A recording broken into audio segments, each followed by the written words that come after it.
Por la señal de la Santa Cruz de nuestros enemigos, líbranos, Señor Dios nuestro. En el nombre del Padre, y del Hijo, y del Espíritu Santo. Amén. Señor mío y Dios mío, creo firmemente que estás aquí, que me ves, que me oyes. Te adoro con profunda reverencia. Te pido perdón de mis pecados y gracia para hacer con fruto este rato de oración. Madre mía Inmaculada, San José mi Padre y Señor, Ángel de mi guarda, intercedan por mí.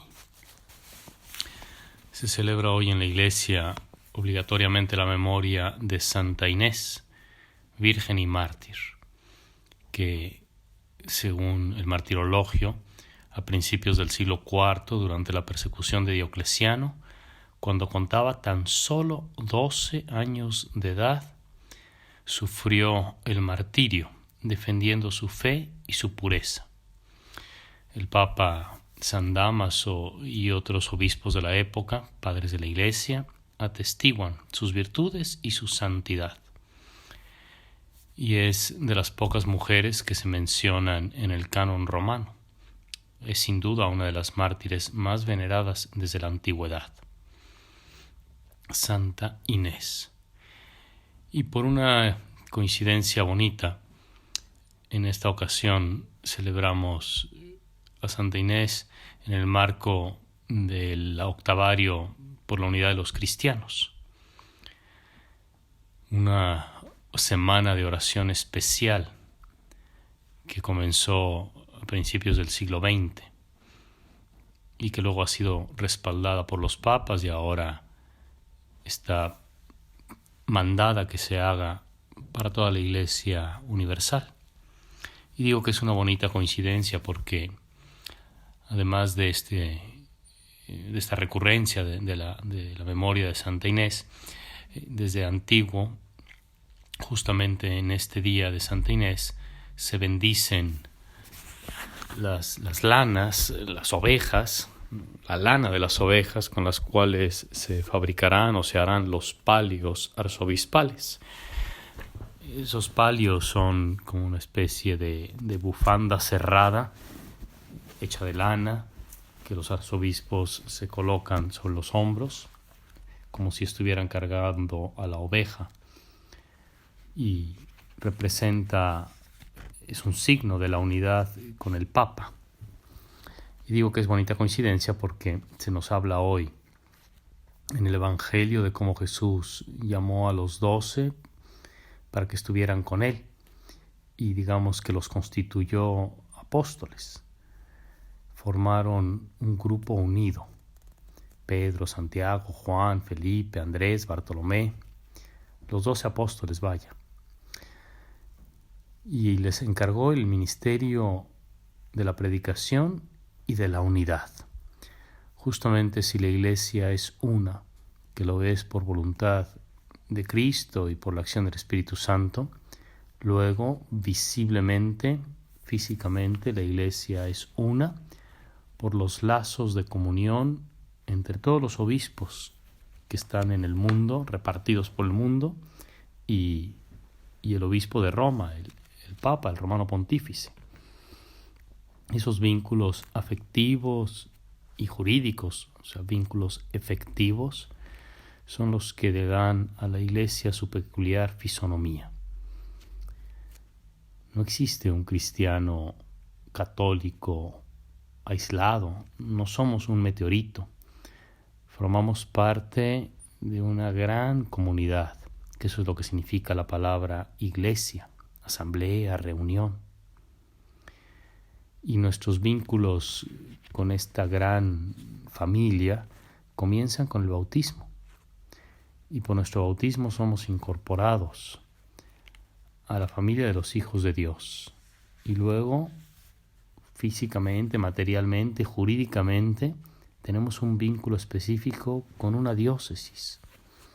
O si perteneciéramos a alguna de las comunidades orientales, quizá la palabra diócesis no sería la que se usa, sino se habla de eparquía. Pero en todo caso es una circunscripción, un territorio. Y al frente de ese territorio, a la cabeza de esa comunidad que vive en ese territorio, está un obispo. Los obispos en conjunto son los sucesores de los apóstoles.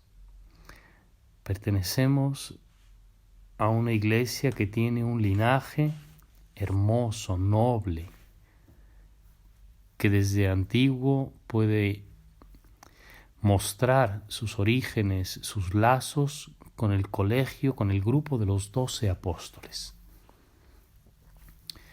Tristemente, por las envidias, los celos, por el pecado, esa unidad entre todos los sucesores de los apóstoles, entre los obispos, se ha ido rompiendo y se fue rompiendo a lo largo de la historia.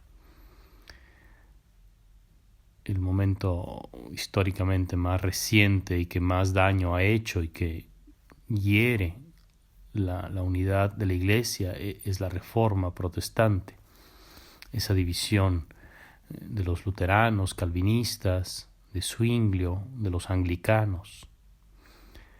Pero hemos de convencernos de que la voluntad de Dios es que formemos un solo rebaño bajo un solo pastor. Queremos seguir todos a Cristo y de hecho profesamos en el credo con toda claridad que creemos en una iglesia. No decimos que creemos en muchas iglesias divididas. El ecumenismo del que se habla en estos días, en esta semana de oración, tiene como tres momentos que son a veces simultáneos. Está el ecumenismo de las manos, la acción, cuando cristianos, aunque pertenezcan a comunidades diferentes, luteranos y católicos, por ejemplo, u ortodoxos y luteranos, trabajan juntos en obras de caridad, en obras buenas. Está el ecumenismo de la cabeza, el de los teólogos, cuando con su esfuerzo, con su diálogo paciente, van aclarando los puntos de vista, se escuchan mutuamente, tratan de entender la postura del otro y en esos diálogos ecuménicos a nivel oficial, pues se van dando pasos, pequeños pero constantes. Y está el ecumenismo del corazón. Orar, querernos, amar a todo aquel que lleva el nombre de Cristo.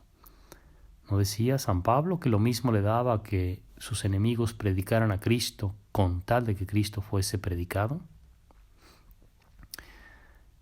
No cabe entre las enseñanzas de la Iglesia ir adoctrinando o enseñando el odio o el rechazo o la persecución contra otros cristianos, aunque no sean de los nuestros.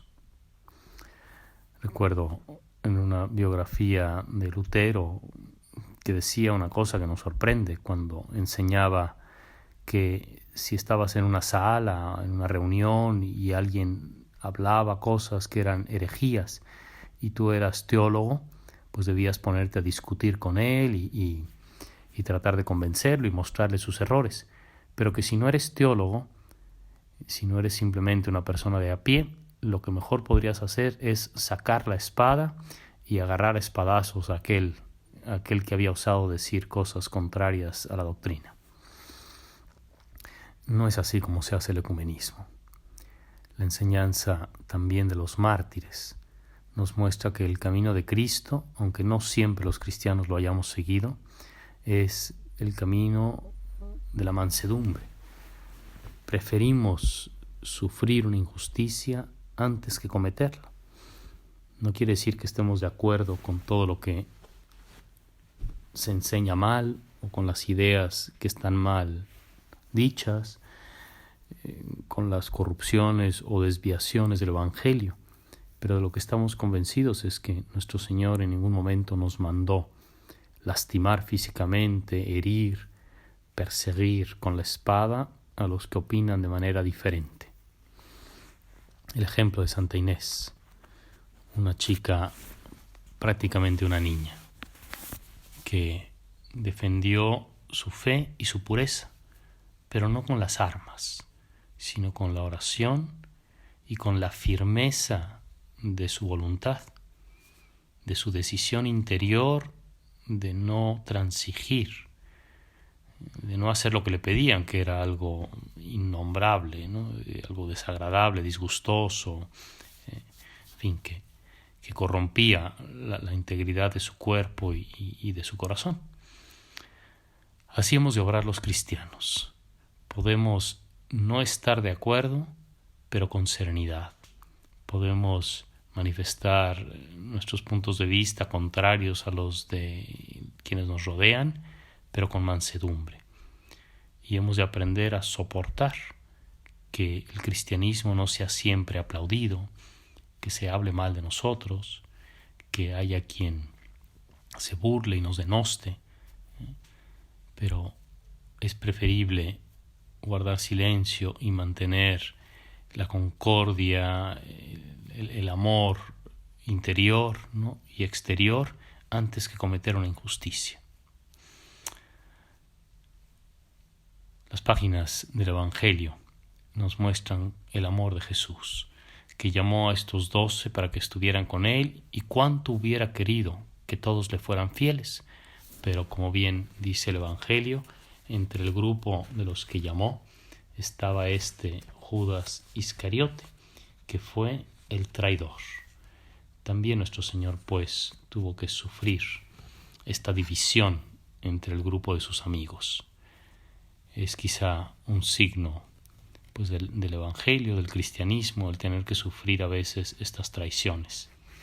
Y sin embargo, el Señor nos enseñó el camino del amor hasta las últimas consecuencias. Te doy gracias, Dios mío, por los buenos propósitos, afectos e inspiraciones que me has comunicado en este rato de oración. Madre mía Inmaculada, San José mi Padre y Señor, Ángel de mi guarda, intercedan por mí.